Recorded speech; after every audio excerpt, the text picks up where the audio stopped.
तो वर्तमान में भारत में करीब 1900 जीसीसीज हैं। 21 लाख लोग इन जीसीसीज में काम करते हैं और करीब 65 अरब डॉलर का बिजनेस है पूरे देश में जीसीसीज का।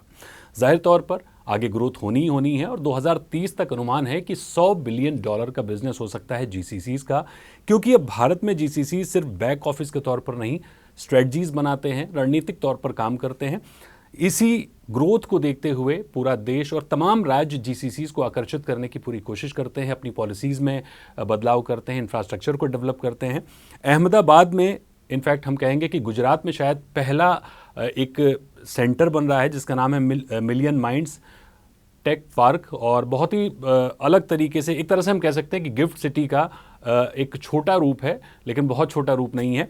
प्रयास है कि जीसीसीज को आकर्षित किया जाए गुजरात में और अहमदाबाद में।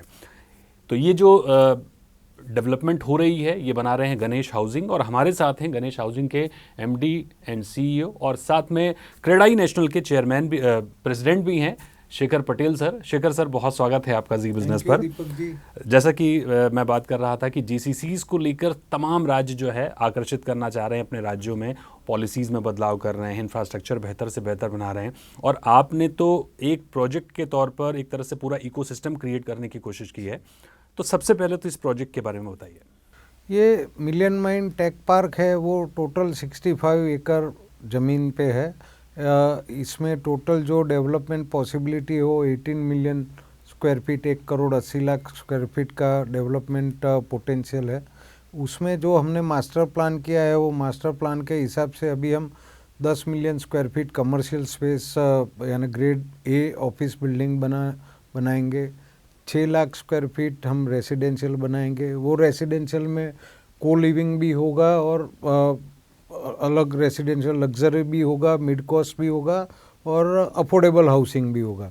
तो 60 लाख स्क्वायर फीट का हम रेसिडेंशियल डेवलपमेंट कर रहे हैं और 20 लाख स्क्वायर फीट में हम होटल, मॉल, सर्विस अपार्टमेंट और कन्वेंशन सेंटर बनाएंगे। तो कुल मिला के total 1 crore 80 lakh square feet का डेवलपमेंट है। उसमें से हमने फेज़ 1 बना लिया है, कमर्शियल बिल्डिंग एक बनाया है।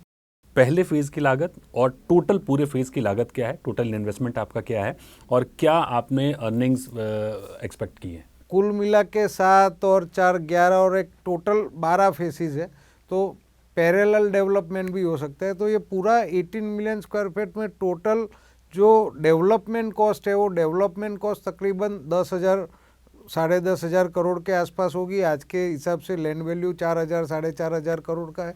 तो ओवरऑल हम एक तरह से कह सकते हैं कि 15,000 करोड़ की लागत से ये पूरा बनने वाला है। अभी जो कमर्शियल डेवलपमेंट की हम बात करते हैं तो जो हमने फेज़ 1 बनाया है वो आज के दिन में उसका जो एवरेज रेंटल हमको मिल रहा है, तो एक हिसाब से इसमें सालाना हमको 7 करोड़ मंथली हमको 7 करोड़ का रेंटल मिलेगा और सालाना 85 करोड़ रुपीस का रेंटल मिलेगा। तो अगर 7 फेज़ को आज के ही रेट से अगर मैं लीज का रेट आज का पकड़ लूँ और डेवलपमेंट कॉस्ट आज की पकड़ लूँ, इसको कांस्टेंट मान के चलते हैं तो 600 करोड़ का रेंटल रेवेन्यू कमर्शियल डेवलपमेंट में से होने की संभावना है।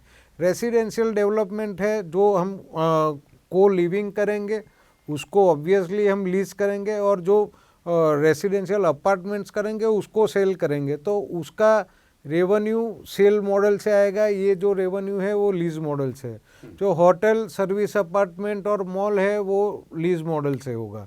ठीक है, तो इसमें आपका कोई पार्टनर है, कोई जेवी है, ओवरऑल आप ही इस पूरे प्रोजेक्ट को क्रिएट कर रहे हैं? नहीं, ये पूरा प्रोजेक्ट गणेश हाउसिंग का है और गणेश हाउसिंग ही ये प्रोजेक्ट कर रहा है। हमने कंसल्टेंट, वर्ल्ड के अच्छे कंसल्टेंट्स लिए हैं। हमारा जॉइंट जो डेवलपमेंट मैनेजर जो बोलते हैं, एक डीएम करके टर्मिनोलॉजी है, डेवलपमेंट मैनेजर, तो वो टिस्मेन स्पायर है, यूएस में वो काम करते हैं और आई थिंक यूएस में टॉप 5 कमर्शियल डेवलपर्स में से टिस्मेन स्पायर आता है। तो हमने उसके साथ में डीएम एग्रीमेंट किया है। लेकिन अगर हम पैन इंडिया अभी भी देखें तो जीसीसीज का फोकस बेंगलुरु में है, गुरुग्राम में है, पुणे में है, मुंबई में है। क्या चीज़ें आप अलग करेंगे, क्योंकि हर प्रदेश अपनी पॉलिसी को बेहतर कर रहा है, इंफ्रास्ट्रक्चर को बेहतर कर रहा है, आप लोग किस तरह से इसे बेहतर बनाएंगे कि जीसीसीज का जब फोकस हो तो वो गुजरात को भी अपनी चेकलिस्ट में रखे? तो बेसिकली क्या है, जीसीसीज 4 या 5 चीज़ें मेन देखती है। एक तो टैलेंट पूल कैसा अवेलेबल है, उसका फर्स्ट रिक्वायरमेंट है टैलेंट पूल का, दूसरा रिक्वायरमेंट है उसका वर्ल्ड क्लास इंफ्रास्ट्रक्चर का, तीसरा रिक्वायरमेंट है एक बेटर गवर्नमेंट पॉलिसी का। तो अगर ये 3-4 चीज़ों को हम ठीक कर ले और गुजरात उसको ठीक से प्रेजेंट करे तो गुजरात भी एक जीसीसी का हब बन सकता है। गिफ्ट सिटी ने प्रूव कर दिया है कि अहमदाबाद, गांधीनगर, गुजरात में भी ऐसा डेवलपमेंट हो सकता है और यहाँ पर आपको बेटर फैसिलिटी पूना, हैदराबाद, बेंगलोर से ज़्यादा बेटर फैसिलिटी, ज़्यादा better infrastructure and at a reasonable cost मिल सकता है। वेस्ट एशिया में संकट की वजह से एक डर है कि भारत के रियल एस्टेट का क्या होगा, क्योंकि आप 20,000 से ज़्यादा डेवलपर्स को एक तरह से उनका प्रतिनिधित्व करते हैं। तो देश में क्या चल रहा है रियल एस्टेट में, क्योंकि अभी भी जो एक बेसिक चीज़ें हम देख रहे थे, अफोर्डेबल हाउसिंग का मार्केट बहुत अच्छा नहीं कर रहा था। डिमांड है, सप्लाई नहीं आ पा रही है। लग्जरी मार्केट बहुत अच्छा कर रहा है और अभी भी थोड़ा सा अब बैठता हुआ दिख रहा है लग्जरी मार्केट। आपको ऑब्जर्वेशन क्या है, ग्राउंड रियलिटी क्या है? आपकी बात सही है। वेस्ट एशिया क्राइसिस की वजह से जो इस तरह से बेसिक रॉ मटेरियल्स के भाव बढ़े हैं, उस तरह उसके हिसाब से कंस्ट्रक्शन कॉस्ट काफ़ी बढ़ रही है और ये क्राइसिस कब तक रहेगी आज के दिन में किसी को पता नहीं है। पर जो रियल एस्टेट मार्केट पे जो इम्पैक्ट है, जो फरवरी 28 को ये सब चालू हुआ तो मार्च महीने में काफ़ी इम्पैक्ट था, अप्रैल महीने में थोड़ा कम होना शुरू हुआ, मई महीने में और इम्पैक्ट थोड़ा कम हुआ। तो मार्केट इम्प्रूव होता जा रहा है जैसे जैसे पीस स्टॉक चल रहे हैं और पीस स्टॉक आगे बढ़ रहे हैं, तो मार्केट धीरे धीरे वापस से इम्प्रूव होना शुरू हो गया है। Definitely March month was the bad month, but April May onwards market is reviving and improving.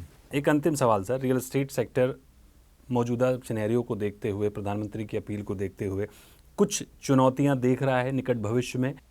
मेरा ख्याल है तब तक 1-2 महीना जो ये डिसरप्शन हुआ उसमें काफ़ी सप्लाई चेन में डिसरप्शन आया था, थोड़ा बहुत उसमें डिसरप्शन आया है। सप्लाई में मोरबी में पूरा टाइल का मैन्युफैक्चरिंग बंद हो गया था, पीवीसी पाइप का भी काफ़ी हद तक मैन्युफैक्चरिंग बंद हो गया था, तो वो एल्यूमिनियम अवेलेबल नहीं था, तो वो सब की वजह से 3-4 महीने का प्रोजेक्ट कंप्लीशन में आगे पीछे आ सकता है।